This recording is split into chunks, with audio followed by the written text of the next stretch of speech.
కృష్ణవంశీ దర్శకత్వంలో వచ్చిన గోవిందుడు అందరివాడేలే సినిమా గుర్తుంది కదా. రామ్ చరణ్ ని ఈ సినిమాతో ఫ్యామిలీ ఆడియన్స్ కి దగ్గర చేద్దామన్న చిరంజీవి నిర్ణయం బెడిసి కొట్టింది. తనపై పెట్టుకున్న నమ్మకాన్ని కృష్ణవంశీ నిలబెట్టుకోలేకపోయాడు.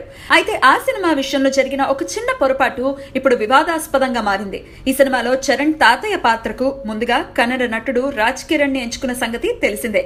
దాదాపుగా సగం సినిమా పూర్తయిన తర్వాత చిరంజీవికి రషెస్ చూపించారు. రాజ్ కిరణ్ పాత్ర రామ్ చరణ్ ని డామినేట్ చేసిందని గ్రహించిన చిరు రాజ్ కిరణ్ ని తప్పించి ఆ స్థానంలో ప్రకాష్ రాజ్ ని తీసుకోమని సలహా ఇచ్చాడు. దాంతో కృష్ణవంశీ రాజ్ కిరణ్ ని హఠాత్తుగా తొలగించి తనపై తెరకెక్కించిన సన్నివేశాలని ప్రకాష్ రాజ్ తో రీషూట్ చేశారు. ఆ సమయంలో చిత్ర బృందం తనతో అమర్యాదగా ప్రవర్తించిందని వాపోతున్నాడు రాజ్ కిరణ్.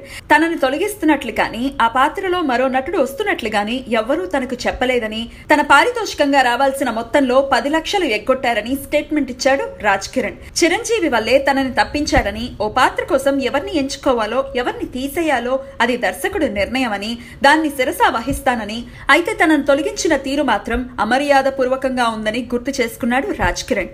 మరి వీటిపై కృష్ణవంశీ గాని ఆ సినిమాకి నిర్మాతగా వ్యవహరించిన బండ్ల గణేష్ గాని స్పందిస్తారా లేదా చూడాల్సిందే.